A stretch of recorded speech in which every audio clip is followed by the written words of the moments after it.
Hello, and welcome back to Baseline to Baseline. I'm your host, Steve Wright, where I cover high school, college, and even pro basketball. Right now, my focus is on the class of 2021's top 25 players. And what I try to do is try to help players and parents with information about choosing a school and choosing the right school.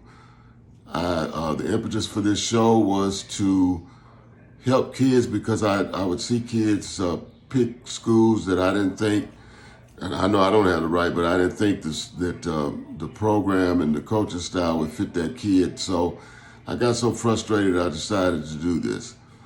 Today I'm covering A.J. Griffin, who has made his decision to go to Duke University.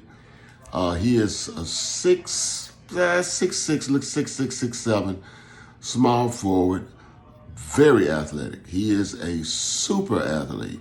Can score at all three levels, but he is really a beast at two levels. He's strong. He's a pretty good ball handler.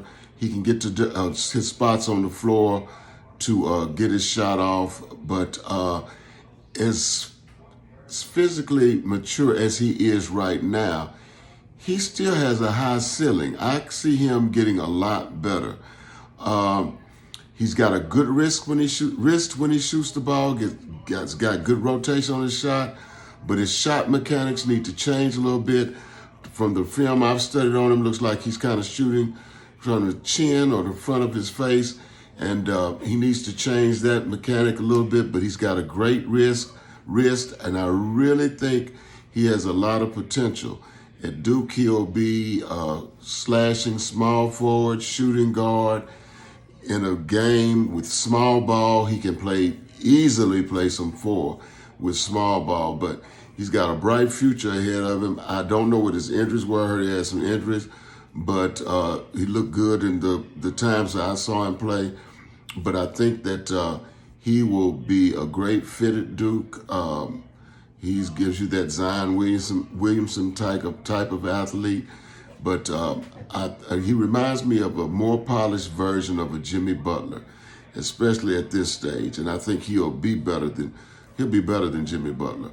But I think Duke was a great choice for him. He's going to be able to play his game and be able to mesh that and be able to get better and then be able to be a good pro basketball player.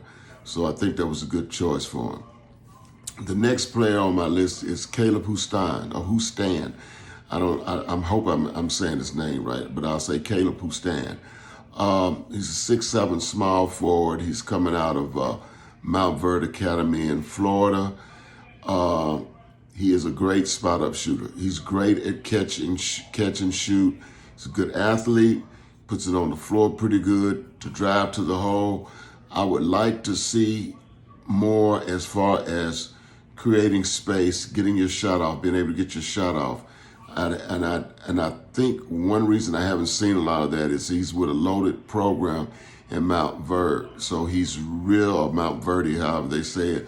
So he's really, right now, a great catch and shoot guy. He would be good coming off screens, catching the ball and shooting, putting it down on the floor, driving. I want to see him go left and right a little more.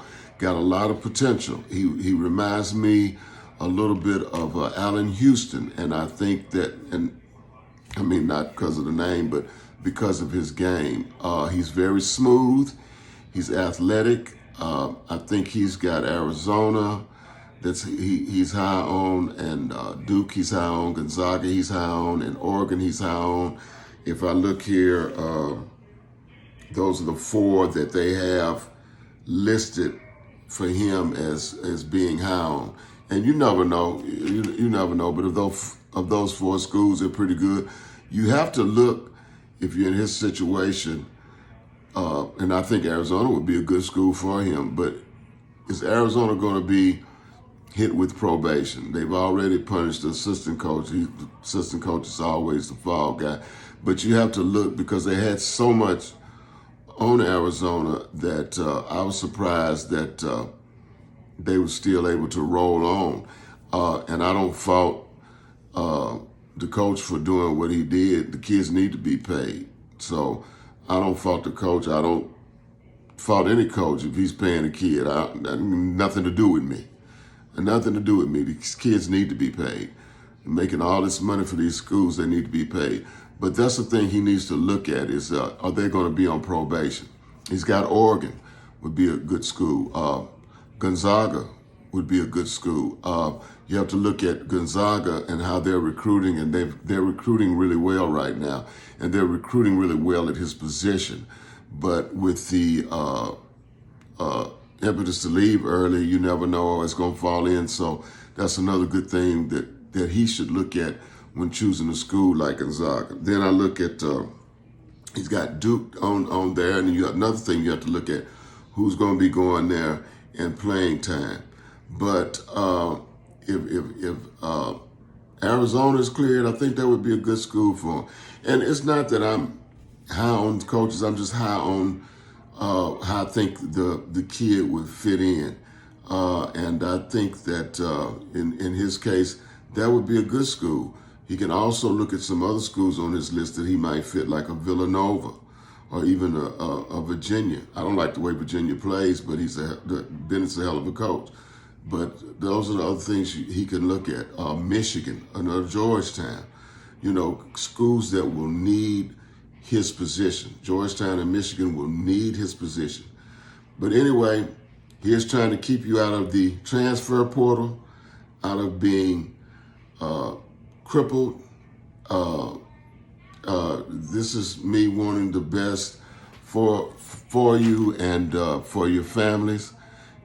Please hit like and subscribe, and you'll get a ding when I put up another video. And I just hope that this is helpful. You can hit me up on the Steve Wright Show on Facebook, and you can ask me any question you want to ask about any school if you want me to research.